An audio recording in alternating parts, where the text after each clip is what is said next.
There's a ton of people on the internet, myself included, that glorify journaling and boldly claim that it's changed their lives. I can assure you that this is 100% true. I just had one of the best years of my adulthood that was captured and guided by my journal. I'm healthier, happier, and more excited about life than I have been in like a little while.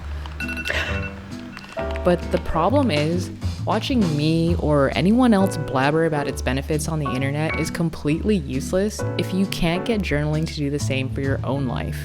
At most, it's just like inspiration, which doesn't actually teach you anything.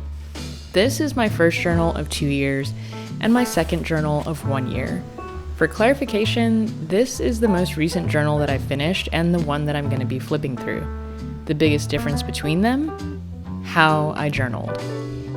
When comparing the time periods associated with each of these journals, I realized that even though they're great tools for my mental health, journaling is actually also a skill. If you've been following my channel, you've probably already seen the basics of my setups. You know, the future log, the monthly setups, the daily setups. But what I haven't ever flipped through are all the pages between these setups. Whatever's coming up is likely going to be really random because it's a direct reflection of what was going on at that time. But that's where the magic of growth was happening. But I need you to set your expectations kind of low because these are all things that are specifically written for me and nobody else. However, there is a 1% guaranteed chance that there might be something in here that resonates with you and you didn't know you needed it. Also, I'm going to be revealing something that I've been keeping to myself for well over a year now. Naturally, I was really scared to do this because I'm exposing my most personal belonging on the internet for anyone to see, but this is part of the lesson that I want to share. So for now, I want you to write this question down. Who do you want to be exactly a year from now? Okay, so this page wasn't intended to be a free-for-all page. It was actually my first attempt at creating my new daily setup, and I completely screwed it up. Instead of ripping the page out, I came back here later on and dumped some thoughts I had about a recent vacation I took, and started what's called a lucky diary. This actually ended up transforming into a daily gratitude thing that's built into my monthly setups, and I've raved about this multiple times in other videos that are linked. Alright, so these are vacation notes. For context, Abby and I went back home to Guam for almost a month, and this is basically a list of things that we would do differently for our next trip. We had 6 main takeaway points with specific scenarios that either went well or didn't go well to help us optimize our next planned trip. I'm pretty sure this is going to be helpful in the future. This is a mental inventory exercise taken directly from the bullet journal method. You make 3 categories, which are working on, should be working on, and want to be working on. Then, you fill in your tasks accordingly and ask yourself these questions. Does this matter to you or someone you love? Is this vital, meaning like, will I lose my job or be homeless or something? Nope. If it never got done, would there be any real repercussions? And lastly, this is added from Truthless, what one thing, if done, would make everything on this list easier? This is intended to curate your to-do list so that you're doing less and making the most of your time. Truthfully, I didn't really stick to using this, but I took away a lot of value from it by reinforcing the habit of really thinking about what I want to be doing with my time. So I wasn't planning on revealing this information until sometime later, but I think it's finally time. When I started working in physical therapy, one of the things my mom had said to me was that she believed I was in the career to meet the right people to help me do whatever it is I want to do. 2 years ago, I had a patient come to me that was going through some pretty big life changes involving her career. Within the first hour of getting to know her, I said, "I think you're going to have a really great year." Fast forward, and she has now been my life coach for over a year. Morning. My, how the turntables. I'm well aware that oftentimes life coaching can sound like a scam or actually be a scam, but in my case, she's legit. I don't want to go off on too much of a tangent, but you can expect to be hearing more about this experience in a future video. On this page, we were working through some things I was dealing with in regards to time management and my professional organization gigs. Sometimes it was still really difficult to manage my to-dos using the 3 questions I mentioned earlier, so here's 5 more things she asked me that I felt could be applied to any to-do list. What needs to get done for ease? What do I need to do for self-care? What else can be done for joy and balance?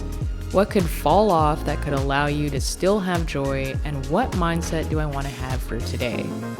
I actually forgot about these questions and I'm super glad I found them again. What I love about them is that they're a good reminder to get off the hamster wheel of to-dos and focus our energy on things that recharge us rather than drain us. So this is my book list. Whenever I come across a book I really want to read, I plop it in here. I put an X next to books I'm no longer interested in, a squiggly for books I haven't finished, an A if it was an audiobook, and a line through it if I've finished it. Some of my favorite books that I've read or listened to from this list are The Creative Act, Manifest, Essentialism, and Authentic, a Van's memoir, which I am currently reading. My favorite book that I listened to was You're That Bitch by Brentman Rock. Bet you didn't see that coming. January 25th is when I hit 1,000 subscribers. I often like to dedicate entire pages to milestones because, well, they're pretty meaningful and deserve it. Alright, this is what I mean by random, and there is literally no segue to this, but the next page is about pelvic floor fecal incontinence, aka pooping yourself.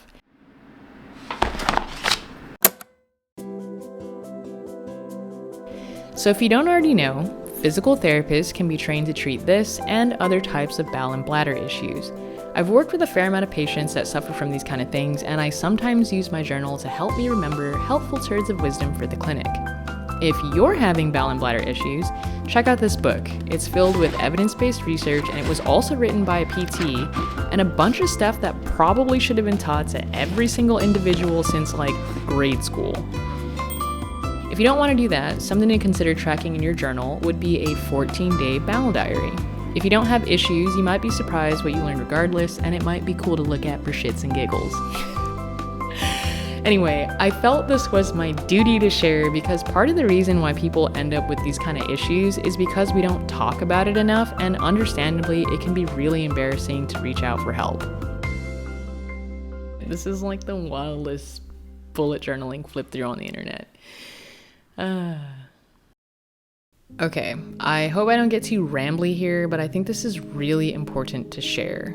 Originally, I intended to do a single video as a basic flip through where I go through every single page of my journal to showcase how I used it all the way to the very last page with no intention to go in depth, because in the moment of me writing these things in my journal, the last thing I wanted to do was share a lot of my personal business on the internet with randos.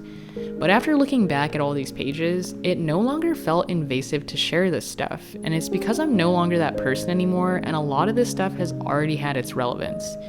Then I just felt like I was gatekeeping a lot of helpful information that could potentially change people's lives because, I mean, it's changed mine and it continues to do so. Plus, at the very least, I hope it shows all the kinds of ways that you can journal. So who do I want to be exactly a year from now? Every year, I want to continue to be so far removed from my year-old entries that I feel comfortable with sharing it with anyone. I'm not suggesting that this is what you guys do, but I challenge you to grow in a way so that the current you is completely different from the year-old you, but in a good way. I really underestimated how much I could change in a single year after looking back at these entries, and it's made me a lot more optimistic and less anxious about the future. Like I said earlier, if you follow along in this series, I guarantee there's a 1% chance that at least one thing could change your life. And if you really like what you're getting here, sign up for my newsletter where I share how to make journaling your superpower. Otherwise, if you're interested in avoiding shitty bathroom habits, watch here. TTYL. Okay. Simi, Well, this is new. if you could share your journaling secrets on the internet to help others, would you?